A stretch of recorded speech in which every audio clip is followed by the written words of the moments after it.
नमस्कार सभी प्यारे विद्यार्थियों का हिंदी उत्सव सीरीज में, जहां पर आपको हिंदी के प्रत्येक टॉपिक की थ्योरी क्लास देखने को मिलती है। तो आज की इस क्लास में हम लोग जो बात करने वाले हैं वो हम अपने संधि के तीसरे प्रकार यानी विसर्ग संधि की बात करने वाले हैं। स्वर संधि और व्यंजन संधि इन दोनों को मैं ऑलरेडी आपको कंप्लीट करा चुका हूं। उम्मीद है आपको पसंद भी आया होगा। तो आज हम विसर्ग संधि को यहां पर देख लेते हैं। विसर्ग संधि में आपको क्या क्या याद रखना है। तो देखिए, विसर्ग संधि की अगर हम बात करूं तो सबसे पहले तो ये समझिए विसर्ग संधि होती क्या है, किसे कहा जाता है। तो प्लस के पहले अगर विसर्ग के बाद, ठीक है, क्या कह रहा है आपसे, प्लस के पहले कह लो विसर्ग, या फिर विसर्ग के बाद में स्वर या व्यंजन आने पर विसर्ग का परिवर्तन विसर्ग संधि कहलाता ही है। ठीक है, आपको याद रखना है कि अगर प्लस के पहले यदि विसर्ग है और उसके बाद में यदि स्वर या व्यंजन आ रहा है तो उससे जो परिवर्तन या विकार आता है उसी को विसर्ग संधि कहा जाता है। भाई यहां पर भी देखेगा तो नियम बहुत सारे हैं। जैसे मैंने आपको व्यंजन संधि में कहा था कि आपको नियम याद करने की आवश्यकता नहीं है। सिंपल सा जो भी शब्द आपको दे रखा है उस शब्द में से सार्थक शब्द को बाहर निकालिए, परिवर्तन विकार को पकड़िए और आपका आंसर आपके सामने होगा। तो वही काम हम यहां पर भी करेंगे। सिंपली एक बार नियमों को भी देख लेते हैं जिससे आपको पता रहे कि विसर्ग किस किस में परिवर्तित हो सकता है। तो देखिए, यहां पर आपको याद रखना है कि विसर्ग का परिवर्तन किस में हो सकता है, श में हो सकता है। याद रखिएगा, यहां पर देखिए ये वाला यानी कि आपके शीटी वाला सा, षटकोण वाला सा और सपेरा वाला सा, इन तीनों में विसर्ग का परिवर्तन हो सकता है। उदाहरण के लिए जैसे यहां पर निश्चल शब्द दे रखा है, अगर मैं ही आपसे पूछता हूं कि निश्चल में कोई सार्थक शब्द आपको नजर आ रहा है तो आप कहेंगे सर छल बाहर आ सकता है। अगर छल बाहर आया तो यहां पर शीटी वाला सा जो है वो हलंत वाला रह गया, यानी आपको समझ लेना है कि ये ही क्या है, परिवर्तन। और जैसे ही आपको इन तीनों प्रकार के श में से कोई भी परिवर्तन दिखाई दे उसकी जगह पर आपको विसर्ग का प्रयोग कर देना है। तो क्या हो जाएगा, निह प्लस छल। ऐसे ही निश्चय है तो निश्चय का क्या हो गया, निहि प्लस चय हो गया। यहां दुष्चरित्र है, चरित्र को बाहर करने के बाद शा का परिवर्तन मिल गया तो दुहु प्लस चरित्र, और ऐसे ही दुष्चक्र का दुहु प्लस चक्र हो जाएगा। दूसरे प्रकार के शा का परिवर्तन बताएं यानी कि षटकोण वाले शा का परिवर्तन। तो जैसे शब्द है निष्प्राण, निष्प्राण में हमने क्या देखा, प्राण को बाहर किया, षटकोण वाला सा हलंत वाला रह गया, यही परिवर्तन किससे आया, विसर्ग से, निहि प्लस प्राण। ऐसे ही यहां पर धनुष टंकार, तो मिलकर क्या यहां पर संधि विच्छेद क्या हो गया, धनु प्लस टंकार। ऐसे निहि प्लस फल मिलकर क्या हो गया, निष्फल हो गया, और निहि प्लस कपट को अगर जोड़ोगे तो ये निष्कपट हो जाएगा। आगे की तरफ तीसरे प्रकार के शा का परिवर्तन है यानी सपेरा वाला सा। यहां पर निस्तेज दे रखा है, तेज को बाहर निकालते ही यहां पर सा सपेरा वाला जो है वो हलंत के साथ रह गया, परिवर्तन है किससे आया, विसर्ग से। मनस्ताप की बात करें तो मनहा प्लस ताप, इसका संधि विच्छेद होगा। नमस्ते की बात करें तो नमः प्लस ते, है ना। और अगर हम बात करते हैं दुस्तर की तो दुहु प्लस तर, ये मिलकर क्या हो जाता है, दुस्तर हो जाता है। आगे की तरफ चलिएगा तो देखिए यहां पर एक और परिवर्तन है, वो है विसर्ग का ओ में परिवर्तन। किसमें, विसर्ग का ओ में परिवर्तन। भाई अभी तक मैंने आपको जितनी भी संधियां कराई तो देखो, स्वर संधि में आपने ओ का परिवर्तन एक जगह पर पढ़ा था, गुण संधि में, लेकिन वहां पर ओ का परिवर्तन प्लस के बाद में हुआ करता था। लेकिन यहां पर प्लस का जो ओ का परिवर्तन है वो प्लस के पहले होगा, तो इससे आप अंदाजा लगा लोगे कि वहां पर संधि कौन सी है। उदाहरण के लिए यशोगान दे रखा है, मैंने यहां से गान शब्द को अगर बाहर निकाला तो यहां पर यशो शब्द बचा। अब मैं जानता हूं यशो कोई शब्द होता नहीं, तो यहां पर शा के ऊपर ओ की जो मात्रा लगी हुई है ये ओ ही परिवर्तन है। तो पीछे का शब्द अगर गान हो गया तो प्लस के पहले अगर ओ का परिवर्तन मिल जाए, किससे आया, आपके विसर्ग से। तो यशः प्लस गान। अधोगति, इसका क्या हो जाता है, अधः प्लस गति।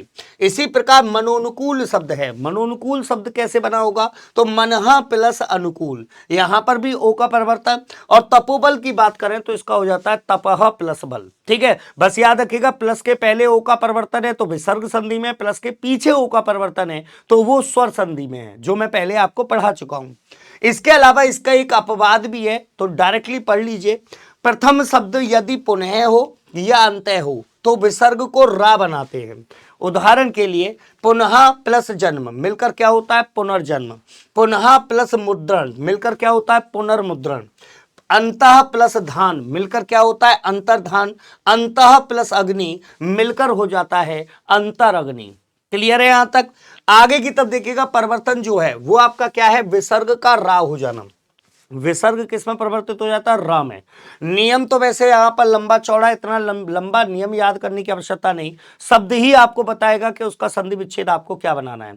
यहां पर गौर कीजिएगा कि अगर मैं बात करता हूं निर्भय शब्द की तो निर्भय में मैंने देखा भय शब्द पीछे का है, यहां पर र जो है वो हलंत वाला रह गया, परिवर्तन है और प्लस के पहले र का परिवर्तन आपको कहां पर है तो ये आपके विसर्ग से, तो निहि प्लस भय यहां पर हो जाएगा।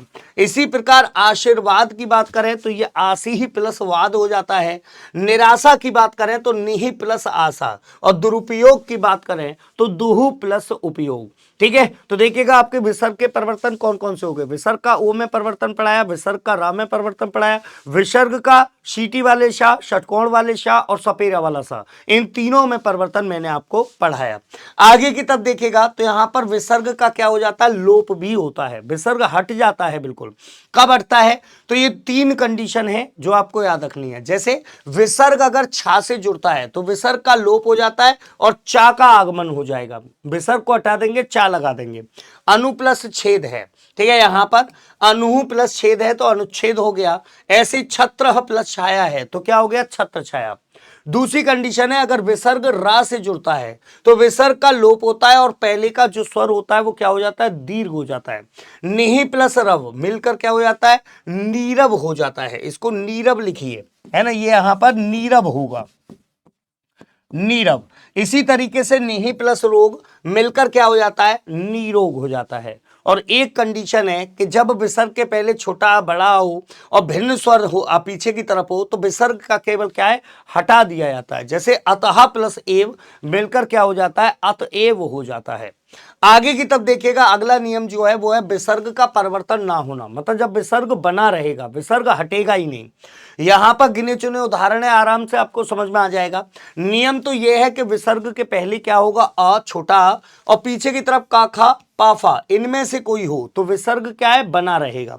जैसे प्रातः प्लस काल इसी तरीके से लिखा था प्रातः काल, अधः प्लस पतन इसी तरीके से अधः पतन, अंतः प्लस करण मिलकर क्या हो जाता है अंतःकरण। ठीक है, इसको भी कैसे लिखा जाता है, इसको भी सेम इसी तरीके से आप लिख देंगे अंतःकरण। ठीक है, इसको भी इसी तरीके से लिख दिया जाएगा, क्या हो जाएगा अंतःकरण। ठीक है, और अगर हम बात करते हैं आपके रजहा प्लस कर्ण, ठीक है, तो यहां पर क्या हो जाता है ये आपके रजह कर्ण हो जाता है। ठीक है, अंतःकरण ये आपका सेम इसी तरीके से रहेगा, इसमें कोई परिवर्तन नहीं आएगा, अंतःकरण ऐसे आपके रजह कर्ण। ठीक है, आगे की तरफ अपवाद आ जाता है। अपवाद में क्या है तो प्रथम शब्द अगर नमः है या पुरहा है तो वहां पर आपको क्या करना है विसर्ग जो होगा वो क्या बन जाएगा स।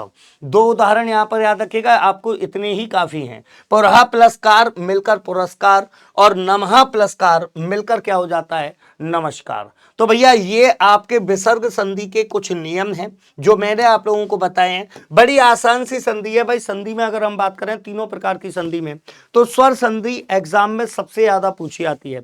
व्यंजन संधि में नियमों की संख्या अधिक है लेकिन उसको पहचानना बहुत आसान है। और विसर्ग संधि अगर आप देखेंगे तो यहाँ पर नियमों की संख्या बहुत कम है और थोड़ा सा आप ध्यान लगाएंगे तो आसानी से आप विसर्ग संधि का क्वेश्चन बना पाएंगे। उम्मीद है भाई सभी लोगों को वीडियो पसंद आया होगा।